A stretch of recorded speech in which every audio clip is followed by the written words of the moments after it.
Continuamos con el curso de filosofía en la UNED.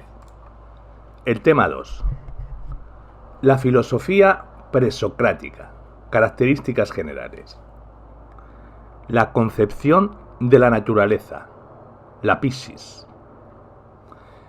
El tema predominante de las explicaciones presocráticas es la naturaleza y sus procesos. Esto se explica porque entre los mitos a los que se opone la filosofía, los cosmogónicos, los directamente relacionados con la naturaleza, porque tratan el origen del mundo, son los más universales y extendidos. Y la propia y peculiar estructura del pensamiento racional debería enfrentar a los primeros filósofos con una revisión del concepto de naturaleza. La mirada racional a la naturaleza busca en ella algo netamente diferente a la mitología. Se propone diferenciar con claridad entre sustancia y accidentes. Sustancia es lo que permanece inalterado en los cambios, mientras que el accidente es todo aquello que se gana o se pierde con los cambios. En cuanto a esencia y apariencia, la esencia es la verdadera realidad. La apariencia es la forma más o menos ilusoria bajo la que se manifiesta la esencia. La dualidad, unidad, multiplicidad. Los filósofos presocráticos buscan la unidad subyacente a la multiplicidad aparente de la naturaleza, la simplicidad bajo el caos. Y la razón sobre los sentidos. Estas son las dos vías de conocimiento y acceso a la naturaleza. En términos generales, en la filosofía griega predomina el racionalismo o preferencia por el razonamiento, al margen de, incluso en contra de los sentidos, a veces hasta llegar a extremos verdaderamente llamativos. Pero no es infrecuente entre los presocráticos el uso de la observación como fuente o guía para el razonamiento. Por ejemplo, Empédocles dedujo acertadamente que zonas actualmente montañosas estuvieron alguna vez cubiertas por el mar, observando la presencia de fósiles marinos. Como en otros idiomas, physis se entiende de dos formas paralelas. Una, como conjunto de seres que habitan el universo, excluidos los artificiales. Y dos, como esencia de estos seres. Es decir, pudo hablar de la naturaleza como universo o de la naturaleza del ser humano, de los animales, etc. En cualquiera de ambos sentidos, para los presocráticos y prácticamente para todos los filósofos griegos, la razón revela la unidad sustancial y esencial de la naturaleza frente a los sentidos, que muestran la multiplicidad aparente y accidental. Desde este punto de vista racional, la naturaleza es el marco total en el que se desarrollan los acontecimientos de la realidad, es decir, que no hay lugar para lo sobrenatural, incluso aunque admitamos la existencia de dioses que se someten a la ley natural o son sus agentes. El concepto de naturaleza está indisolublemente vinculado al de necesidad. El universo es un cosmos y no un caos. Otro punto, que aunque con excepciones, como los atomistas, es considerada más como un ser animado o animal que como una máquina. Es decir, conserva la perspectiva organicista de los pueblos antiguos frente a la más moderna mecanicista. En el organicismo, la naturaleza es algo distinto y superior a la suma de sus partes que toman su sentido de aquella y es interpretada en términos finalistas. Y también es, ante todo, dinámica, no estática. Procede del verbo que significa brotar, crecer, hacer salir, y el movimiento y el cambio son, para un griego, los rasgos esenciales de la naturaleza. Por eso denominó a Aristóteles, negador de la naturaleza, a Parménides, porque negaba la existencia del cambio. Esta característica se relaciona con la anterior, ya que el movimiento autónomo es tradicionalmente el signo de lo vivo frente a lo inmóvil e inerte. Explicar el cambio y el movimiento será la tarea prioritaria de los filósofos presocráticos, y aún ocupará de una forma u otra gran parte de los esfuerzos de casi todos los filósofos griegos posteriores. La búsqueda de principios explicativos y constitutivos. El arjé. Entendida así la nueva forma de pensar racional, y dado este concepto de naturaleza, la tarea filosófica de los presocráticos consistió en la búsqueda de un principio, el arjé, explicativo adecuado. El principio que buscamos es principio en el siguiente triple sentido. Es aquello de lo que todo procede, su origen. Es aquello de lo que todo está formado y en lo que verdaderamente consiste, su esencia. Y es la causa de todo, lo que explica tanto su naturaleza como sus procesos o cambios. Por alguna razón, los filósofos presocráticos estaban convencidos de que es sólo uno o muy pocos los principios que bastan para proporcionar la adecuada explicación de la naturaleza. Buscaban la unidad frente a la multiplicidad. Por ejemplo, cuando Tales dice que el agua es el arjé, lo que dice es que todo procede del agua, que todo está hecho realmente de agua y que el agua produce los cambios que vemos. Tales decía que la Tierra es un disco plano que flota sobre agua. Sus vaivenes producirían los terremotos. En conjunto, fue la primera y también más radical respuesta filosófica a la pregunta por el origen y naturaleza del mundo. En apenas siglo y medio se sucedieron diferentes propuestas que corregían defectos anteriores y suscitaban nuevas soluciones. Entre las diferentes soluciones hablaremos de monismos y pluralismos. Monista es toda teoría o filósofo que fije un solo arjé como explicación de la naturaleza, en el triple sentido mencionado antes de origen, esencia y causa. Los pluralistas, en cambio, proponen varios elementos para la misma función. La cosa es sencilla, pero importa comprender por qué se pasa de una a la otra. Monismos. Los tres primeros filósofos, nacidos en la ciudad jonia de Mileto y conocidos con el nombre colectivo de milesios, caen de lleno en esta categoría. Se dice de ellos que son hilozoístas, que procede de hile, materia, y zoon, vida. Es decir, que consideran que la sustancia primordial tiene implícita la capacidad de cambiar, no necesita de un agente externo. Tales de Mileto era conocido por sus aportaciones matemáticas, el teorema que lleva su nombre, la ingeniosa medida de la altura de las pirámides.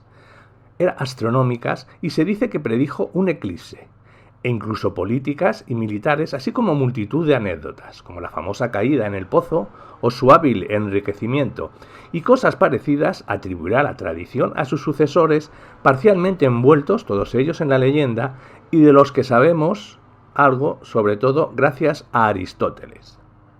Tal vez por su obvia importancia para la vida o por su capacidad para adquirir los tres estados de la materia. Tales dijo que el principio es el agua, y un par de frases más de las que nos queden noticias, pero solo con ello ya representa el primer salto del mito al logos. Anaximandro de Mileto, igualmente versado en astronomía, geografía, se dice que dibujó el primer mapa y hasta predijo un terremoto, cosa que escama un poco, y además rechazó elegir como arjé una sustancia determinada, al parecer porque no veía cómo una sustancia puede transformarse en otra distinta. Precisamente por eso surgió un elemento distinto de todos, el indeterminado, el apeiron, tal vez una mezcla de todo material o quizá algo intermedio.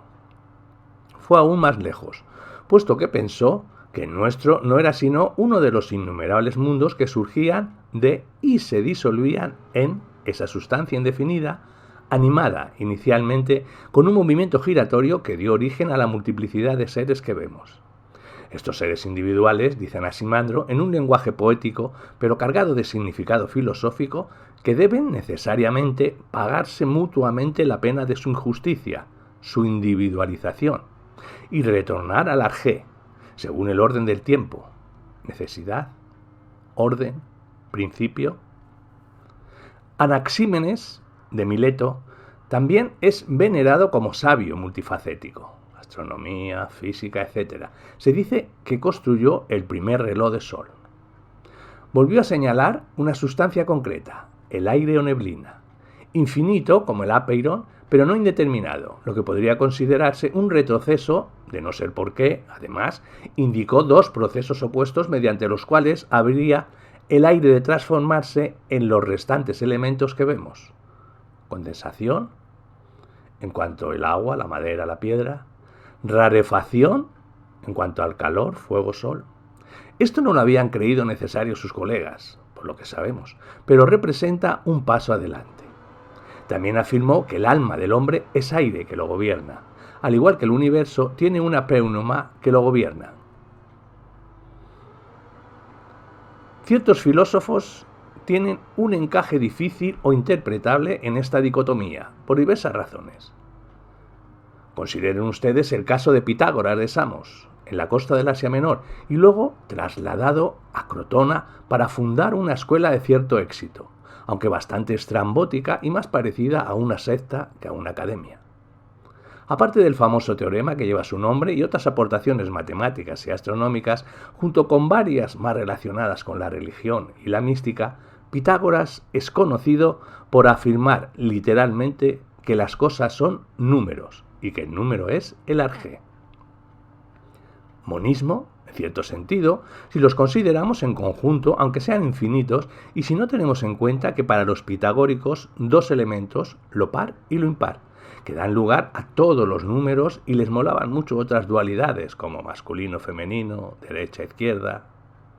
Los pitagóricos parecían tener un concepto semimaterial del número que equiparaban de alguna manera a guijarros o elementos físicos. Además, asociaban de una forma bastante comprensible los cuatro primeros enteros con las dimensiones de las matemáticas. El 1 por el punto, el 2 con la línea, el 3 con la superficie y el 4 con el volumen. Los 4 suman 10, cosa que les pareció tan satisfactoria que consideraron sagrada la tétrada, por lo que juraban, como hoy se hace sobre la Biblia o sobre la tumba de la madre. En otro sentido, más amplio, puede resultar más comprensible la perspectiva matemática de este filósofo. Al parecer, Pitágoras fue el primero en descubrir las proporciones numéricas que subyacen a la música y que, sin ser un modo alguno evidentes, regulan la disonancia y la consonancia de los acordes o intervalos. Si que algo suene bien o mal al oído tiene relación con las matemáticas hoy también, aunque ya de un modo más evolucionado. Mención aparte merecen dos filósofos antitéticos: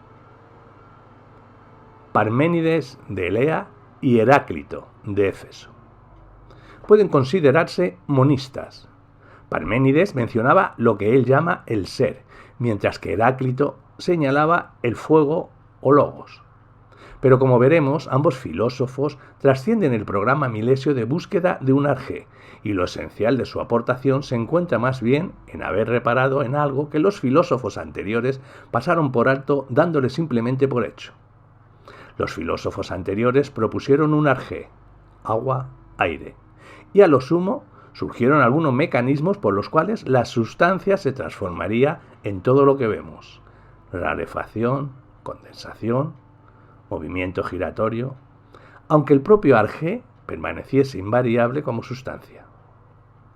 Sin embargo, estos dos filósofos ponen en cuestión, cada uno por su lado, esta doble suposición: que existan el cambio y el reposo. Parménides afirma que a pesar de las apariencias, nada cambia, todo permanece en realidad inmutable, mientras que Heráclito defiende la tesis opuesta: nada permanece inmóvil, todo es cambio permanente, allí incluso donde los sentidos testimonian quietud. Más que resolver el problema del cambio, por tanto, lo que hace este par es negarlo, y lo que es más importante, por el camino establecen también las bases de dos formas distintas de pensamiento racional.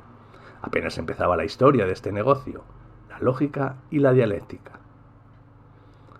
Parménides es un autor plenamente racionalista. Llamamos racionalismo a la doctrina, la teoría, opinión, creencia o lo que sea, todos los ismos que definen con alguna de estas palabras, que considera que los sentidos ver, oír, tocar, gustar y oler, tienen muy poco o ningún papel en el descubrimiento de la realidad que con el puro pensamiento nos basta. Mientras que habrá filósofos no racionalistas que se les llama empiristas. Parménides es un racionalista de los gordos. Desprecia por completo los sentidos, lo que llama la vía de la opinión, al tiempo que otros son más moderados, como por ejemplo los milesios, cuyo plural de arjé parecen haber sido elegidos porque los sentidos nos dan una pista con la posible excepción de Anaximandro, un tanto enigmático con eso del apeiro. Parménides llega a su más bien sorprendente planteamiento a partir del puro pensamiento, lo que él llama la vía de la verdad, una doble afirmación que en principio resulta difícil poner en duda e incluso concederle la más mínima importancia. El ser es. El no ser no es. Esto nos resulta tan obvio porque condensa los principios del pensamiento lógico, que todavía hoy consideramos criterios para hablar o pensar bien. El principio de identidad. Lo que es. Una cosa es igual a sí misma. El de contradicción. No puedo decir que lo que es no sea ni a la inversa. Y el tercero, excluido. Solo hay dos opciones. O una cosa es o no. Sin embargo, de aquí deduce una serie de características de lo real, que él llama el ser, lo que es, que ya no son tan obvias. Por ejemplo, necesariamente el ser es eterno. No tiene comienzo ni final. Presten atención al razonamiento. Si tuviera comienzo, ¿qué habría antes del ser?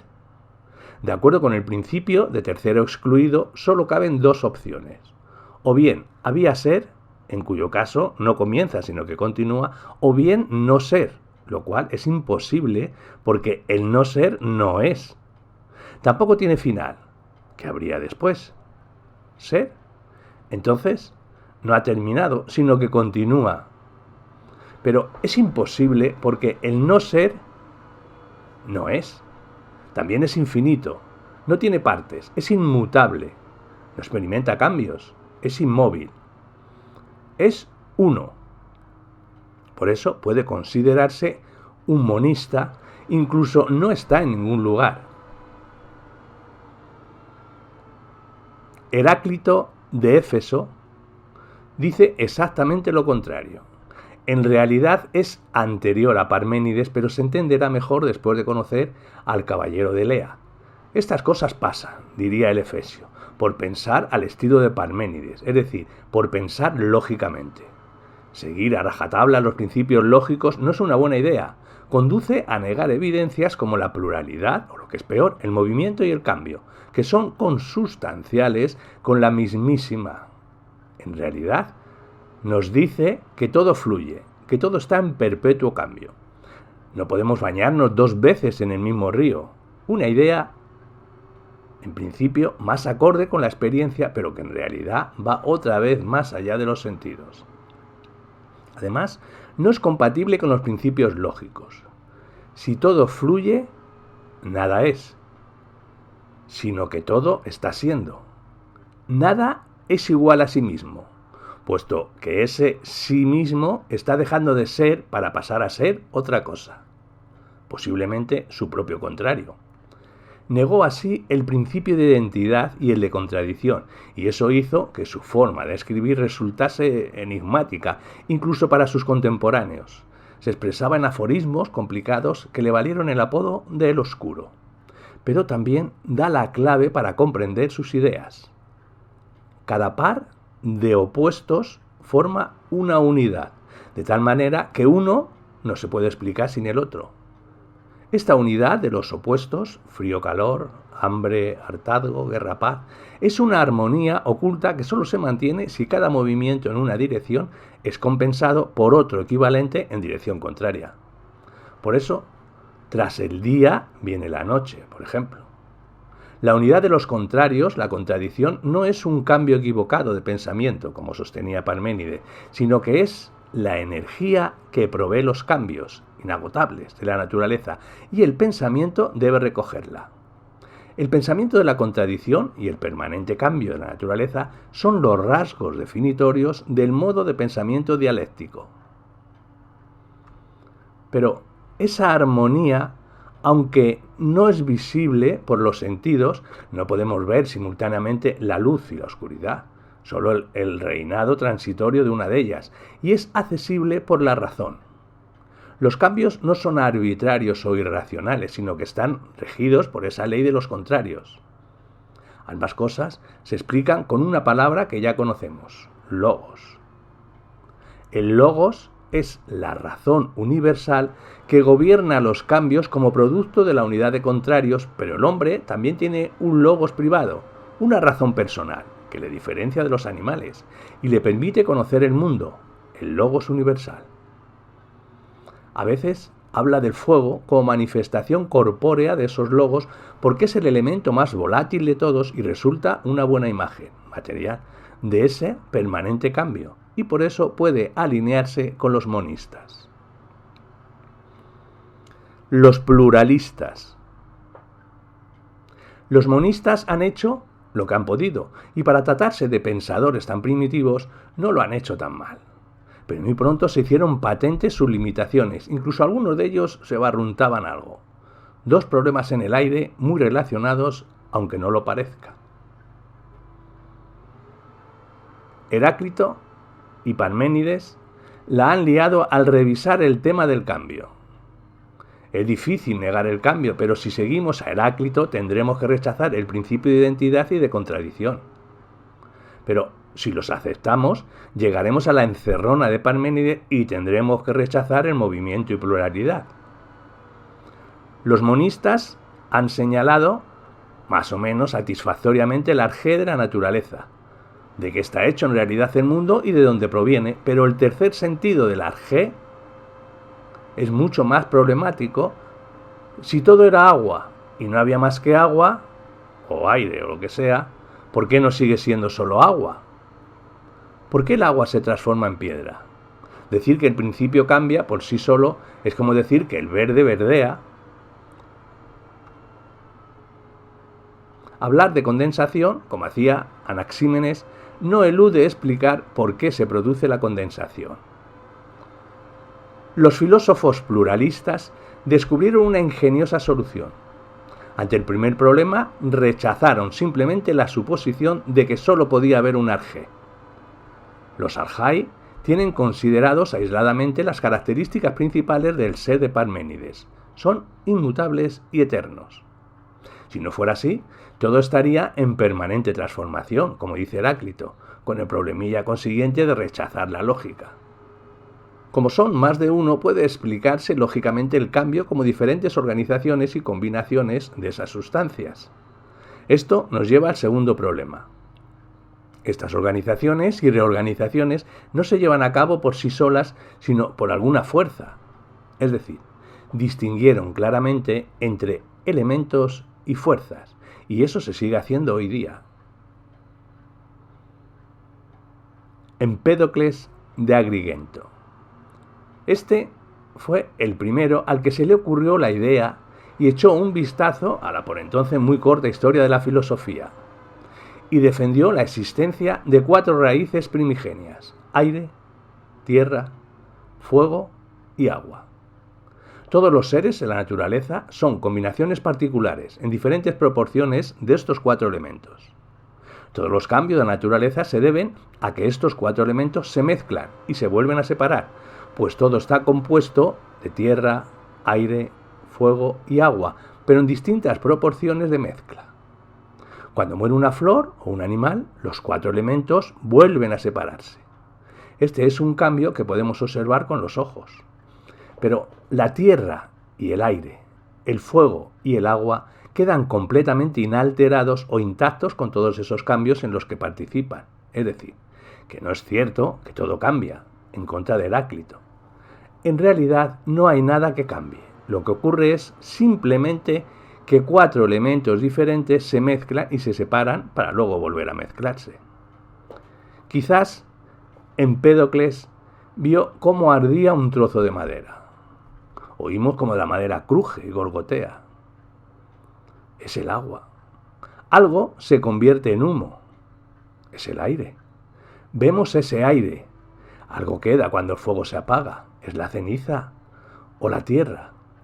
La madera flota en el agua y arde con facilidad, mientras que la piedra no lo hace.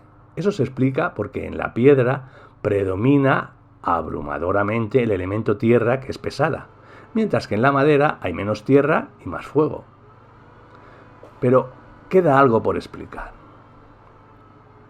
¿Cuál es la causa por la que los elementos se unen para dar lugar a una nueva vida o un nuevo objeto? ¿Y por qué vuelve a disolverse la mezcla, por ejemplo una flor? Empédocles pensaba que tenía que haber dos fuerzas que actuasen en la naturaleza. Las llamó amor y odio. Lo que une las cosas es el amor y lo que las separa es el odio. Pero solo superficialmente se parecen a los conocidos sentimientos humanos porque a pesar de las palabras empleadas se trata de fuerzas estrictamente naturales. Una no es mejor que la otra.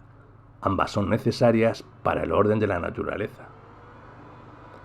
Otro filósofo que no se contentaba con la teoría de un solo elemento, por ejemplo el agua, pudiera convertirse en todo lo que vemos en la naturaleza, fue Anaxágoras de Clazomene.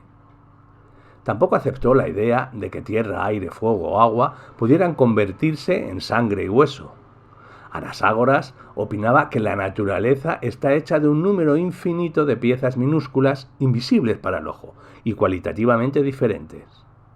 Anaxágoras las llamaba gérmenes o semillas, pero fueron más recordadas por el término que se inventó Aristóteles y era homeomerías, palabreja griega que significaría literalmente parte, similares. La peculiaridad de Anaxágoras es que dice que en todas las cosas hay semillas de todos los tipos y afirma que una cosa es lo que es por el predominio de una semilla determinada. El oro contiene semillas de otras cosas, pero es oro, porque predominan las semillas de oro. Pero incluso en las piezas más pequeñas hay algo de todo, y por eso es posible el cambio. Así, si un bebé se alimenta de leche y crece y gana peso, en la leche debe de haber también semillas de hueso y músculo y sangre.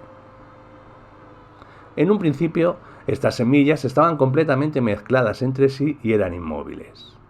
Al igual que Empédocles, Anaxágoras ve necesario postular una fuerza que origine las combinaciones que vemos ahora, y denominó mente o inteligencia, nous, a esa fuerza, dotada de conciencia y propósitos, aunque no meramente espiritual.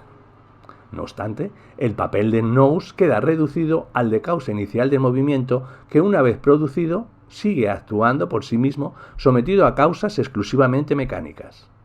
Las partículas son sometidas por el nous a un movimiento de torbellino que será la causa de la constitución de todas las cosas, tal como nosotros lo conocemos. Los atomistas, Leucipo y sobre todo Demócrito de Abdera, mantienen igualmente que la naturaleza y sus cambios solo pueden explicarse por la existencia de piezas mínimas que actúen como ladrillos de construcción, denominados átomos.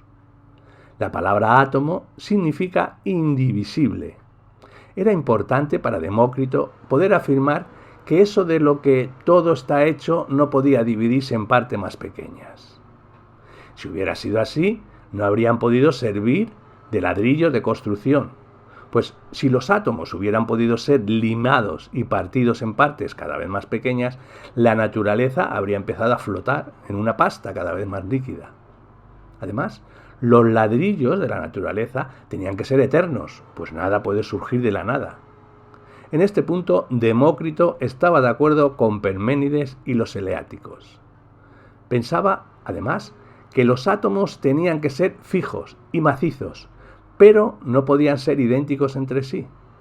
Si los átomos fueran idénticos, no habríamos podido encontrar ninguna explicación satisfactoria del cómo podían entrar en contacto y permanecer unidos, pudiendo formar de todo, desde amapolas y olivos hasta piel de cabra y pelo humano. Existe un sinfín de diferentes átomos en la naturaleza, decía Demócrito. Algunos son redondos y lisos, otros son irregulares y torcidos. Precisamente por tener formas diferentes, podían usarse para componer diferentes cuerpos. Pero aunque sean muchísimos y muy diferentes entre sí, son todos eternos, inalterables e indivisibles. Cuando un cuerpo, por ejemplo, un árbol o un animal, muere y se desintegra, los átomos se dispersan y pueden utilizarse de nuevo en otro cuerpo. Pues los átomos se mueven en el espacio, pero como tienen entrantes y salientes, se acoplan para configurar las cosas que vemos en nuestro entorno. Demócrito no contaba con ninguna fuerza o espíritu que interviniera en los procesos de la naturaleza. Lo único que existe, decía, son los átomos, dotados de un movimiento azaroso, y el espacio vacío, pensaba. Ya que no creía en nada más que en lo material, le llamamos materialista. No existe ninguna intención determinada detrás de los movimientos de los átomos. Incluso el alma está formada por átomos que se disuelven también con la muerte. En la naturaleza todo ocurre mecánicamente. Eso no significa que todo lo que ocurre sea casual, pues todo sigue las leyes inquebrantables de la naturaleza. Demócrito pensaba que había una causa natural en todo lo que ocurre, una causa que se encuentra en las cosas mismas. En una ocasión dijo que preferiría descubrir una ley de la naturaleza a convertirse en rey de Persia. Estas características, materialismo y mecanismo, hacen de los atomistas unos griegos un tanto inusuales, porque su idea de la physis no es la tradicional organicista.